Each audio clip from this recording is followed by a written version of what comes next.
It's time for the Property Podcast, where every week tens of thousands of property investors, new and experienced, join together to get news, knowledge and laughs at our expense. With me, Rob Bence. And me, Rob Dix. Join us every Thursday morning for your weekly dose of property ideas and motivation. Then head over to our website at thepropertypodcast.com to keep the conversation going. Now though, let's get started. Hello everyone and welcome to episode 108, doesn't quite work the same, of the Property Podcast. I'm Rob B, with me is Rob D. Hello Rob, how are you? Very well, thank you, Rob. Today we are talking about a topic much requested, much kind of put off by us for the last 107 episodes, because it's not something that we've got direct experience of, but it's come up a lot recently. So we're going to be talking about rent to rent, the truth behind the hype. That is our topic today. But first, I feel like we can't let the start of a podcast go by without talking about the magazine, Rob, because we've been blown away by the number of people who've subscribed already. We have hundreds already, so much thanks and appreciation to those who've really supported this project from the off. It is a very small amount to get involved, only £20, but you've still done it. You know, we asked, and you've got to put a bit of effort in. You've got to click on the link. You've got to go to propertyhub.net magazine. You've got to put your basic card details in. That does take some sort of effort, and you've done it. So we really, really appreciate it. Thank you for those who are already on board. And if you want to join everyone else who's already with us on the magazine and get a first edition, you've still got time. It's thepropertyhub.net/magazine. Yeah, you've still just about got time to catch issue 1 if you subscribe now. And we're really getting down to the sharp end now. I was sitting yesterday reading over some of the articles that have come in, doing a bit of editing, looking at some layouts. It's really coming together. It's very exciting times. So yeah, please do get involved. Please do. It's, we've talked about it enough before, so we won't go on any more today, I promise, but we're just so excited. And I can't wait for the first one to come through my letterbox. It's going to be such an exciting new project for us. And I'm sure you'll be very impressed when your first copy arrives. Let's move on to our news story, though, Rob. And the news story this week is an article from the BBC. And I've seen this one before. You've put it in here. But when I read this, I was, blown away, really. It's incredible. Egypt is building a new capital east of Cairo. So they're not making another city a capital. They're not expanding their own capital. They're just going to start again and build a whole new one. Yeah, I just thought this was really funny because I was watching one of the political debates about the Labour and the Conservatives arguing about whether you should slightly relax the green belt or whether you should build on brownfield sites. And there's Egypt building a whole new city. Like, oh, fair enough. That's how you do it. And apparently it's going to house 5 million people. It's going to have 2,000 schools. It's going to be built across 270 square miles. They're not messing about. But the other thing that it says is apparently it's going to take 5 to 7 years to build it, which just seems like, isn't Crossrail going to take 20 years or something? That's just a train line. I don't understand how they're going to do this, but if they do, fair play. Don't get me started, Rob. HS2, another railway line. Why is that taking 20 years to sort out? Just build it. This just we're from such a great country, but sometimes it really does frustrate me how long it takes to get things done. 5 to 7 years to build a city 5 times the size of Birmingham. That's just bonkers. Oh, right. I'm relaxed, Rob. I'm ready to move on. If you want to read the article, go to the show notes this week, which is thepropertyhub.net rent to rent. So, rent to rent, not something that either of us have ever done, but it's a very often requested episode, and it came up a few times at the last Property Hub Summit that we did a few weeks back. There was someone there who was actually doing it and doing it very successfully, and it kind of comes up as something that people want to do as well. So it's something that we thought was high time we covered. The first question to answer, of course, is what is rent to rent? We assume and often throw the term around as if everyone knows what it is, as if it's as commonplace as buy-to-let. But of course it's not. It's quite a niche property strategy. So rent-to-rent. Essentially, this is where you rent a house long-term from a landlord at one price, and then you let it out to a tenant at a higher price. And often you do this as individual rooms. So you'll take on a 3-bedroom house, you'll convert the reception rooms to extra bedrooms somehow, so you've got 5 bedrooms, and then rent each of those rooms out separately. The landlord will get paid anything from normally about 70 to 100% of the normal market rent that they'd get as a single let. So maybe you'll only give them 70% because you're giving them the security of a 5-year letting term, which is very attractive to them. Or maybe you'll pay them 100% because that's what they want and the numbers still work. But either way, pay the landlord the rent out the rooms individually, and as the rent-to-rent manager, you take care of everything. You're effectively functioning as the letting agent and managing agent, and then you keep the difference between the rent that's coming in and the rent that you're paying out as your profit. The difference between those two sets of rent is your profit for the enterprise, hence rent to rent.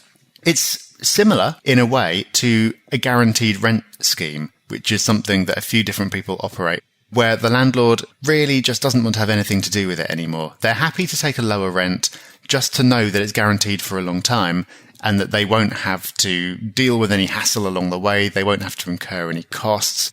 It's just really, really hands off for them. It's also, if you're familiar with lease options, kind of like a lease option, but without the option to buy. So in my book, Beyond the Bricks, I interviewed a guy called Kim Stones, who's one of the first people in the UK to do this up in Doncaster. And he originally got into this because he was trying to find people to do lease options, which is basically where you rent a property for a period of time and then have the option to buy it in 5 to 10 years or whatever. But he was finding that he was struggling to find people to give him the option. So he's like, fine, I'll just do the first bit. I'll just rent it and I'll make my money that way. So that is rent to rent in a nutshell. So why would someone want to do it? Why do this at all? Why not just stick to buy to let? Well, the big reason is you don't need a lot of money to do this. It allows you to generate an income from property with very little money. You only need to pay the first month's rent and a deposit to the landlord, plus any costs to get it ready to let. So that might be converting rooms into bedrooms, putting furniture in, that sort of thing.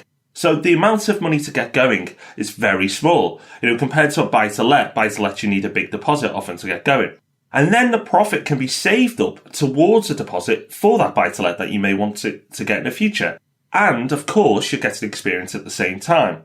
It is also popular with more experienced investors who either can't get or don't want to get any more mortgages or possibly have bad credit. It's not as daft as it may seem, well, why would you do this? Why would you not just do buy-to-let? There are definitely circumstances where this would appeal to certain people. But there are also some reasons why people wouldn't want to do it and why the majority of people probably won't want to do it, apart from having never heard of it. The main reason, and I think the reason that neither of us have ever been tempted to do it, is that it's not really property investment, because you're not investing any money, although that's a good thing if you don't have to put money in. But the main thing is that there's no upside from capital growth, because you don't own the asset. It's rather that you're renting the asset and you're making money off it in the short term. So you're not going to get the benefit of capital growth, which is at least half of the rewards from property investing. You're basically giving yourself the job of being a letting agent. You're not able to sit back and have a relatively passive investment where you enjoy the income and the growth and you can put someone else in charge of it. You're doing a job of letting the property and you're getting paid for it. The pay can, of course, be good if you're paying the landlord relatively little and you can fit in a lot of rooms and you can manage it effectively, but it is still a job and it is still work for which you're getting a nice monthly income, but you're not getting the capital growth. And aside from those bigger reasons, another kind of practical reason about why people don't get involved sometimes is it can be very difficult to get landlords to agree to it in the first place. Although on the one hand, it sounds great. It's like, I'll take your property off you for 5 years. I'll pay for everything. I'll do all the work. It can be difficult to get people to agree to it, either because it's just they don't want their property being used in that way, or just because they don't understand it, and trying to get people to do something new is always a challenge.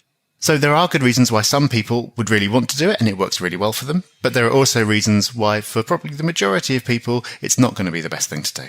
So it can be difficult to get landlords to agree to this. So how do you get started?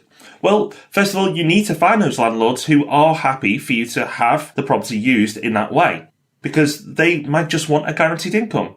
Important to note here, you must inform the landlord of what you're doing. I know that sounds like an obvious thing to do, but there have been cases where people have sneakily rented a property, done a rent-to-rent in the background and not told the landlord. That's just poor form. That's quite scummy. I know nobody listening to the podcast would ever do that, but if you ever talk about it to someone else, please, make them aware. Most people who do rent-to-rent seem to find the properties through letting agents. Now, it can be a challenge to get past letting agents because they don't understand it. and they don't want to put what they see as strange offers to their clients. But it can work if you position the offer as a win-win. The landlord gets their rent paid for 5 years, and the agent can get their property managed without having to do any work. You can also maybe find properties by leafleting or networking locally. Go to networking events with the landlords. If someone's moaning about their tenants or moaning about managing their property, maybe jump on them. That could be a good idea. And, leaflets through the door. You're going to have to put a lot of leaflets out there for very little return, but you never know, something might come of it. It's not that expensive to do leafleting, so it might draw some results. Then you need to put an agreement together with the landlord that specifies exactly who's responsible for what. For example, who pays for the boiler if that breaks? It's very important to get everything agreed in writing before you move forward. Then it's just a case of finding tenants and managing the property, which isn't rocket science, but it's important you get it right legally. Yes, it is. And getting things done legally is one of the main pitfalls. And there are a few pitfalls to doing this properly. Even if you manage to navigate this process successfully, while you're doing so, you need to make sure you watch out for these. So the first thing is to get everything tied up legally with the landlord. You need to make sure that everything's clearly agreed and that you're protected. So you don't want the landlord being able to take back the property at a moment's notice while you've got tenants in there who you've got contracts with. It can all get really, really messy. There's also situations like the landlord's responsible for paying the mortgage while all this is going on. So what happens if the landlord stops paying the mortgage and gets repossessed? What happens to your tenants then? All this needs to be documented and in a proper contract. So this is not something you can just kind of work out on a handshake. Another potential pitfall is the mortgage. So it's very important that the landlord discloses everything to their lender if they have one. Because if they don't, the lender might take action if the property is being used in a way that isn't allowed under their terms. Let's take an extreme example and say it was the landlord's residential home, which they've then moved out of, and you're now letting it out to 5 different people. That is definitely not going to be okay with the lender. And if the landlord doesn't disclose everything and it all comes to light, it could all get very messy. And also on a legal note, you need to make sure that if you're multi-letting, you comply with any licensing restrictions and requirements in the area. So it's very important to know in the area you're operating what kind of HMOs are licensable, which ones are not, what are the requirements, and make sure that you're doing everything by the book. And the final pitfall is just the management, really. The management of an HMO, which is normally what happens with rent-to-rent property, as we've said, is intensive. So you do need to have systems to keep everyone happy and to market it effectively. Because if you've got rooms that you can't fill because you're not marketing well and because you've got people moving out because it's a mess and they don't like it, those voids can very easily eliminate your profit. And if you're not making any profit, then you're doing a lot of chasing around for no reward at all. So the people who are operating well in this space and have got maybe like 5+ properties under rent to rent have got absolutely brilliant systems. Because you need to. And if you do have those systems, it doesn't have to be a massively stressful endeavor. It's always going to be work, but you can get it done. Without systems, it's going to be tough. It is. So what's the truth behind the hype? This episode's called Rent to Rent, the truth behind the hype. So what is the truth? Well, the truth is it's easier to sell courses about it than doing it. And that's why you hear so much about it. Why do people bang on about rent to rent so much? Because those courses make money and rent to rent is difficult to do. It's difficult to find the properties in the first place, very difficult. And then you have to manage them yourself. As Rob's already said, it's a job. Now, what people often focus on in the courses is, income, and kind of conveniently forget, and the courses conveniently don't draw so much attention to it, that there's a lot of work that goes into getting it set up and then running them. So that's the truth. It's appealing to newbies because you don't need much money, but dangerous because you're managing a HMO, and that can be really hard if you don't have experience. You'll also miss out on capital growth, which is where the majority of the profits from being an investor really are. As Rob said, this isn't an investment, and it's not even property investment in my mind. You're just using a property to generate some income, but it could be any type of income. You could be doing multi-level marketing for all I care, because this, in my mind, is not property investment. It's just a way of generating income. Now, you can use that income to invest properly, but don't kid yourself and think you're invested in property. But having said that, it can be a good way to get started without much capital if you're willing to put the work in. Yeah, and there's a bit of a tension here because it is obviously going to be the most appealing to people who were near the start of their journey and don't have much in the way of funds. But the people who I've spoken to who are doing it, which is a fair few, the ones who are doing it successfully tend to be experienced investors who spot an opportunity to do it through their network. So this wasn't a strategy that they were setting out on doing, but they spot an opportunity to do a rent-to-rent kind of deal through the network they've already got, and then they put the property into systems that they already have in place for managing their own properties. They managed to make it work quite easily because rather than having to learn everything from scratch, rather than having to go, right, I'm doing rent to rent now, so I'm going to have to go out and I'm going to have to find the properties, I'm going to have to learn how to manage, learn how to market, everything else. They just plug it into systems they've already got. It's kind of a weird situation that it's going to appeal most to people who are at the start of their journey, but it's probably going to suit most people who are more advanced. But newbies do make it work too, of course. You see people who, from a standing start, just decided they're going to do it, and they go out and do it, and they do make it work. But you just have to remember that, as Rob said, whatever involves less money tends to involve more time. In life, that is generally true. And in this, if you're not putting money in, it's because you're putting time in. So by all means, go for it, but just don't let anyone kid you that it's going to be an easy ride, because it can be profitable, but I wouldn't say it was going to be easy. Okay, so that's Rent to Rent, episode 108. If you want the show notes, go to thepropertyhub.net/rent to rent. But now it's time for our resource of the week, always a very popular segment. Someone actually said they just fast forward to this part to me in the last week. I was like, kind of, okay, I'm glad you find that useful. But also, wow, the first 20 minutes. We should just do a resource of the week podcast. But anyway, nevertheless, we have a book for you this week. And Rob, I believe you're a big fan of the author. Yep. This is a new book by my wife. She's written a book not related to property. I wouldn't want her treading on my toes there. I would not be impressed.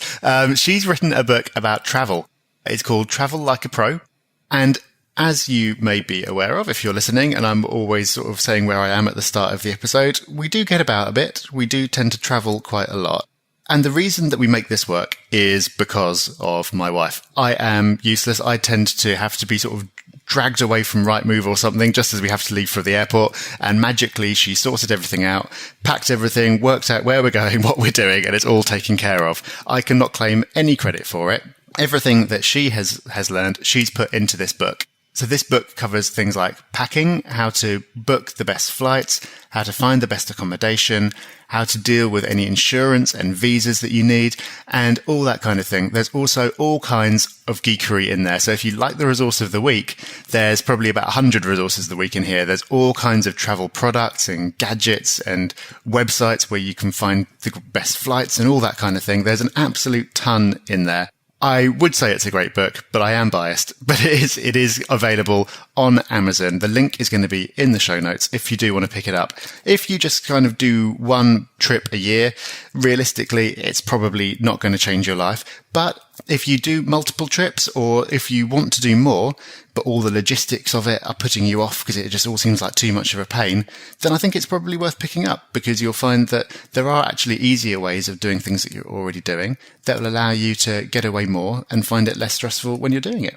So definitely go and check that out in the show notes. As I mentioned already, thepropertyhub.net/rent-to-rent. You can find the link to the book there, or you can go to protravel.co/Amazon World if you want to go direct to the book. Now, Rob, I do have to say, you are a seasoned traveller, there's no doubt, but you went pretty domestic and it appealed to me as a family man. You went to Centre Parks recently. I did, and I loved it. My Centre Parks hack, as I said the other day, don't take kids. My wife and I just went on our own, and it was amazing. But Centre Parks, highly recommended. Like we'll be going 3 times between us this year. They need an affiliate scheme, and we need to join it because I think this won't be the last time that we bang on about Centre Parks on the podcast. The crazy thing is, neither of us had been as adults until this year. You'd been as a child, I hadn't ever been at all, and now we're like raving fans. It's we definitely should get some affiliate scheme up and running.